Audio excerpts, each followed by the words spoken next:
Hi everyone. Yes, ये एक review video है जिसमें मैं एमटीएस के बारे में रिव्यू देने वाली हूँ। तो मेरा एग्ज़ाम था 5 फरवरी को सेकंड शिफ्ट में। It was quite easy shift जहाँ तक मुझे लगा। तो चलिए बिना किसी देर की स्टार्ट करते हैं। First of all first section जिसमें रहता है रीजनिंग एंड मैथ्स। तो इट वाज क्वाइट ईजी मैं कहूँगी। मुझे एक भी क्वेश्चन ऐसा नहीं दिखा जिसमें मैं कह सकूँ कि ये मतलब किसी को अटकाने वाला था।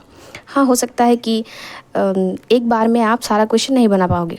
मैं भी कुछ क्वेश्चंस में अटकी थी, लेकिन मेरा सेकंड राउंड में सारा बन गया।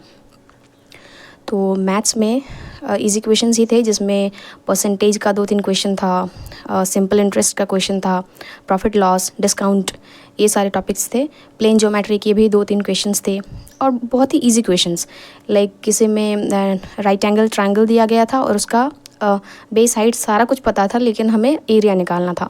तो हाँ, इतने ही इजी क्वेश्चंस आए हैं इसमें।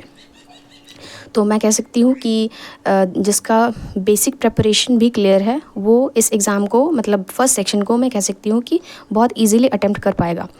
बस आपकी थोड़ी सी अच्छी प्रैक्टिस होनी चाहिए।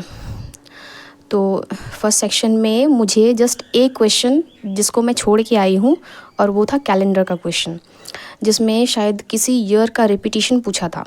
शायद 1995 या फिर कुछ था। तो ये पूछा गया था कि ये नेक्स्ट किस ईयर में रिपीट करेगा। तो ये टॉपिक मैंने ज़्यादा ध्यान नहीं दिया है इस पर, इसीलिए मेरा ये छूट गया। मेरा ये एक मॉक में आया भी था, लेकिन मैंने उसको नेग्लेक्ट कर दिया और नहीं कर पाई। तो आपको ऐसा नहीं करना है। जो भी क्वेश्चंस आपके मॉक में आए, चाहे वो आपको प्रीवियस ईयर में दिखे या ना दिखे, आपको वो एक बार रिवाइज ज़रूर कर लेना है, ठीक है, चाहे कोई भी टॉपिक हो। और एक कैलेंडर का क्वेश्चन था, वो भी थोड़ा मुझे टाइम लगा करने में, लेकिन मैंने वो भी कर दिया। इसके बाद अगर बात करें सेकंड सेक्शन की, जो कि मोस्ट इम्पॉर्टेंट है, तो उसमें फ़र्स्ट ऑफ ऑल इंग्लिश ज़्यादा इजी तो नहीं कह सकते और ज़्यादा टफ भी नहीं कह सकते। मैं कह सकती हूँ इसको मॉडरेट अपने हिसाब से। जैसे कि एक क्वेश्चन था एरर का, जिसमें तो मुझे एज सच किसी पार्ट में एरर नहीं दिखा। तो मुझे लगा यही होगा कि प्रपोजिशन में ही एरर है। तो मैंने फिर भी कैसे भी उसको सोच के मार्क कर दिया है। और एक क्वेश्चन था मोर और लेस वाला, जिसमें ऑप्शंस में थे मोर के साथ लेस होगा या फिर मोर के साथ लेसर होगा। तो वो भी मुझे फंसा रहा था, तो मैंने बाद में उसको लेस ही लगाया है। स्पेलिंग एरर के जो क्वेश्चंस थे वो भी इजी ही थे, लेकिन एक क्वेश्चन जिसको मैं गलत करके आई हूँ वो था एक्वेंटेंस। इसमें कंफ्यूजिंग ऑप्शंस थे, एक में था सी और एक में सी नहीं था। तो वही 2 ऑप्शंस मुझे फंसा रहे थे। शायद लास्ट तक सोचने के बाद मैंने उसको मार्क किया है विदाउट सी वाला, और उसका आंसर है सी वाला ही, मतलब जिसमें सी रहता है एक्वेंटेंस के स्पेलिंग में। तो वो मेरा गलत हो गया। उसको मैंने एग्ज़ाम हॉल से बाहर निकलने के बाद ही चेक किया था, क्योंकि मैं उसको लास्ट तक ट्राई करते रही। एक बार ये मार्क करी थी, एक बार वो, मतलब ऑप्शन ए एंड डी था वो। तो मैं ए डी करते करते लास्ट तक पहुंच गई, और जितना मेरे पास लास्ट तक टाइम बचा था 10 मिनट 15 मिनट का, तो मैं जस्ट उसी क्वेश्चन को देखती रह गई कि कौन सा होगा। लास्ट में मैंने गलत ही मार्क किया है। और जो PQRS थे, पैराजम्बल के क्वेश्चंस, वो 2 क्वेश्चंस थे उस पर।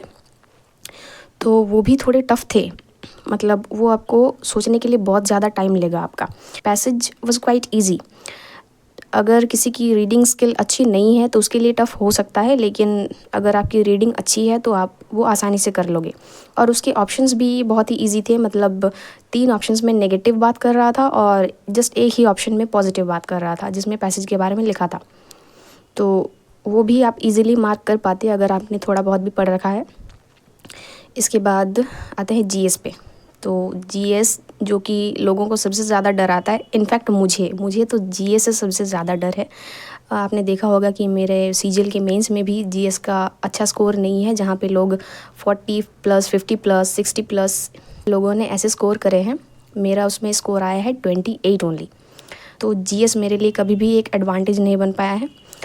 मैं कोशिश करती हूँ इसको सुधारना। मैं रेगुलर जीएस पढ़ती हूँ, लेकिन आज तक मुझे ज़्यादा कुछ इम्प्रूवमेंट दिखा नहीं है, और मैं आगे भी इसके ऊपर काम कर रही हूँ इनफैक्ट। मैं वो जीएस में हिस्ट्री के, एंशंट हिस्ट्री के कुछ क्वेश्चंस थे, 3-4 क्वेश्चंस।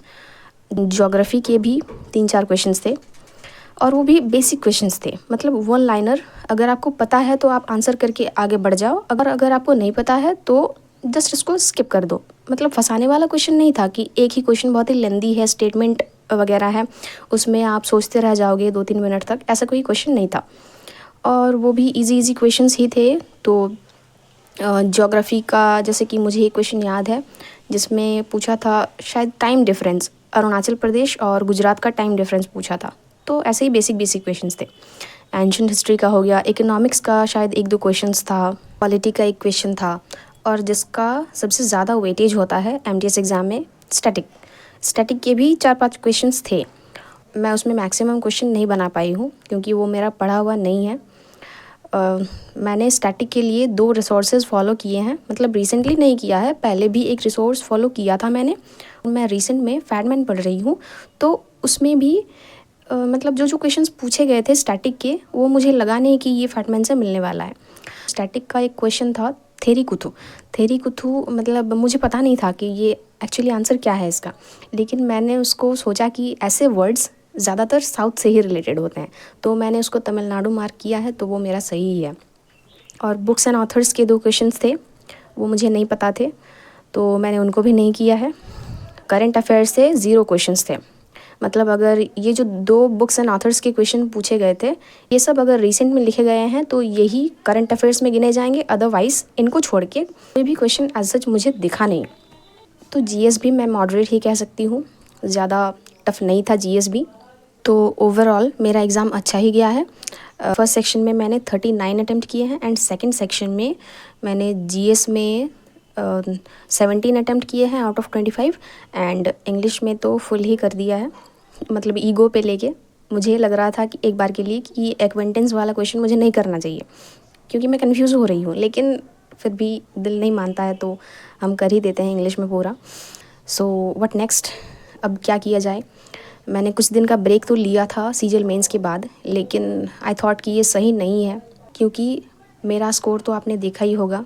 तो इसके बाद हमें 2026 के सीजीएल के लिए पढ़ाई स्टार्ट कर देनी है। मैंने तो स्टार्ट कर दिया है, और मैं कहूँगी कि जिनका सेफ़ स्कोर नहीं आया है, सेफ़ स्कोर से नीचे ही स्कोर आया है, आपको पढ़ाई स्टार्ट कर देनी चाहिए और ज़्यादा टाइम वेस्ट ना करते हुए।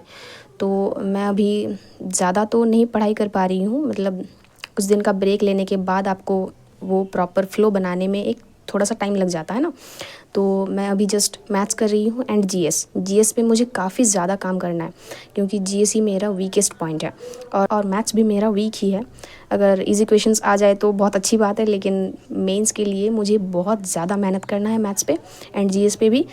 ऐसे इंग्लिश मेरा सही है, उस पर मुझे ज़्यादा मेहनत करने की ज़रूरत नहीं है, तो मैं उसको लास्ट में देखूँगी। अदरवाइज़ मैं वोकैब पढ़ूँगी। वोकैब तो मुझे दुख देता ही है, हर बार कोई ना कोई क्वेश्चन गलत हो ही जाता है उसमें। और फ्रेजल वर्ब्स वो भी मेरा वीक है, उसको भी इम्प्रूव करना है। तो एंड रीजनिंग का तो अभी 0 है, बाद में देखा जाएगा कि क्या करें, रीजनिंग में भी कुछ करना होगा। एंड कैलेंडर के क्वेश्चंस भी आ रहे हैं, तो वो भी आपको स्किप नहीं करने हैं, वो भी आपको आगे पढ़ने हैं, चाहे आप किसी भी एग्ज़ाम के लिए तैयारी कर रहे हो। अगर मैं कोई मॉक लगाती हूँ तो उसका अपडेट तो आपको मिल ही जाएगा। बाकी देखते हैं आगे क्या होता है। अभी थोड़ा फ्लो बनाने में टाइम लग जाएगा, लेकिन मैं 2026 के लिए बहुत ही अच्छी तरीके से प्रिपेयर करने वाली हूँ। फिर मिलते हैं नेक्स्ट वीडियो में, बाय।